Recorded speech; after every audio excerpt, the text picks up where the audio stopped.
Hello दोस्तों, नमस्कार। मेरा नाम है कृष्ण मोहन और आप हैं ज्ञान अमृत ऑनलाइन पे।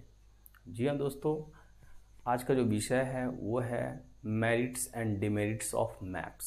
तो मैप्स का मेरिट्स क्या है, एडवांटेजेस क्या है और डिसएडवांटेजेस क्या है, वो हम लोग देखेंगे। सबसे जो पहला जो एडवांटेज है, मेरिट है, वो यह है कि इजी टू कैरी। इसे एक जगह से दूसरी जगह कैरी करने में बहुत ही ईजी होता है। That is why it is very portable. ये पोर्टेबल है, ठीक है। जैसे लैपटॉप होते हैं पोर्टेबल, वैसे ही similarly maps are portable, easy to carry anywhere.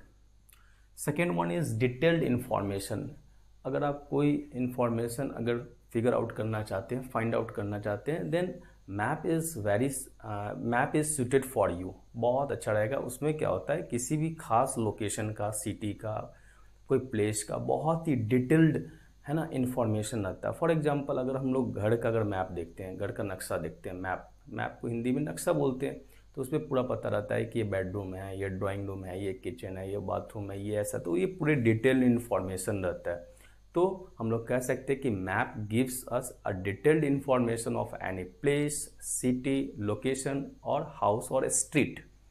Next क्या है हमारा, वैरायटी ऑफ मैप्स। मैप्स कई तरह के होते हैं, जनरली 3 तरह के होते हैं। एक हमारा फिजिकल मैप हो गया, दूसरा हमारा पॉलिटिकल मैप हो गया, तीसरा थीमेटिक मैप हो गया। सबसे पहले हम लोग बात करते हैं political map. Political map gives the information about the international, state, district boundary. ये सीमा रेखा को इंडिकेट करता है। जैसे अंतर्राष्ट्रीय सीमा हो गया, राष्ट्रीय सीमा हुआ, राजकीय सीमा हुआ, जिला स्तर पर जो सीमा होता है, एक जिला का दूसरा जिला का जो डिस्ट्रिक्ट है ना, बॉर्डर होते हैं, तो ये बॉर्डर्स को इंडिकेट करता है, ठीक है। दूसरा हमारा है वो हमारा फिजिकल मैप हुआ। फिजिकल मैप इंडिकेट्स, ये बताता है फिजिकल फीचर्स को। फिजिकल फीचर्स का मतलब हुआ कि कहाँ कहाँ माउंटेन्स है, प्लेटूज हैं, प्लेन्स हैं, आइलैंड्स हैं, कोस्टल प्लेन्स है, ये सब सारे जो चीज़ें आप देख रहे हैं ना, ये सब physical features of the earth है, ठीक है। तो ये फिजिकल फीचर्स को रिप्रेजेंट करने के लिए हम लोग है ना फिजिकल मैप का सहारा लेते हैं। The last one is the thematic map. Thematic map is made for specific purposes, ठीक है। स्पेसिफिक पर्पस से हम थीमेटिक मैप का इस्तेमाल करते हैं, उसको बनाते हैं। फॉर एग्जांपल, जैसे हम चाहते हैं कि भारत में कहाँ कहाँ फॉरेस्ट है, तो फॉरेस्ट जोन फाइंड आउट करने के लिए हम थीमेटिक मैप का इस्तेमाल करेंगे। भारत में कहाँ कहाँ जो रेनफॉल है ना 200 सेंटीमीटर से अधिक होता है, तो उसके लिए हम लोग थीमेटिक मैप का इस्तेमाल करेंगे।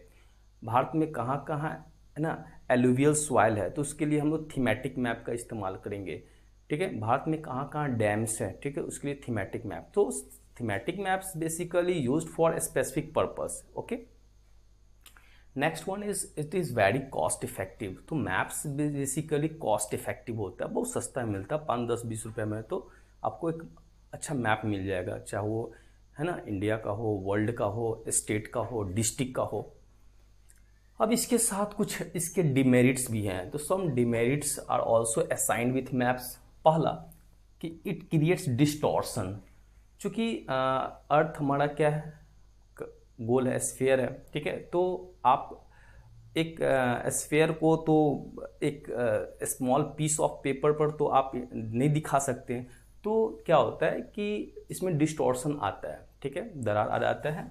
चूँकि अर्थ क्या है, हमारा राउंड है, तो केवल हम एक बार में 2D ही हम हिस्सा को दिखा सकते हैं, यानी 2 डायमेंशनल ही हो सकता है, ये 3 डायमेंशन ग्लोब की तरह नहीं हो सकता। तो ये पहला इसका एक डिमेरिट्स है, ठीक है। और इसमें कई बार क्या होता है कि डिस्टॉर्शन आ जाता है, लकीर आ जाता है, ठीक है।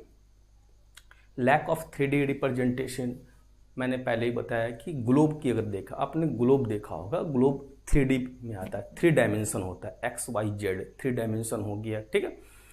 तो मैप्स के साथ ये लिमिटेशन है। मैप्स जो होता है वो प्लेन पीस ऑफ पेपर है, तो प्लेन पीस ऑफ पेपर हमेशा क्या होगा, 2D में आएगा, यानी 2 डायमेंशन में आता है, ठीक है, X और Y फ्रेम में आएगा। तो यहाँ पर एक लिमिटेशन हो गया, नॉट ऑलवेज टू स्केल। हाँ, आप हर एक मैप, कभी कभी ऐसा होता है कि मैप को एग्जिबरेट करके दिखाया जाता है, बढ़ा चढ़ा करके दिखाया जाता है, उसका एक्चुअल स्केलिंग नहीं किया जाता है। जैसे कई बार आपने देखा होगा कि नेपाल ने भी एक मैप अभी रिलीज किया, पब्लिश किया, उसमें इंडिया के कुछ हिस्सों को उसने अपने देश का हिस्सा बनाया। उसी ढंग से बांग्लादेश ने अभी एक रिसेंटली एक मैप को पब्लिक किया है, जिसमें बताया है कि भारत के जो नॉर्थ ईस्ट है उसको उसने बांग्लादेश का हिस्सा बताया। उसी प्रकार से चाइना ने अपने एक मैप को रिलीज किया, जिसमें अरुणाचल प्रदेश, इंडिया का अरुणाचल प्रदेश को उसने चाइना का हिस्सा बताया।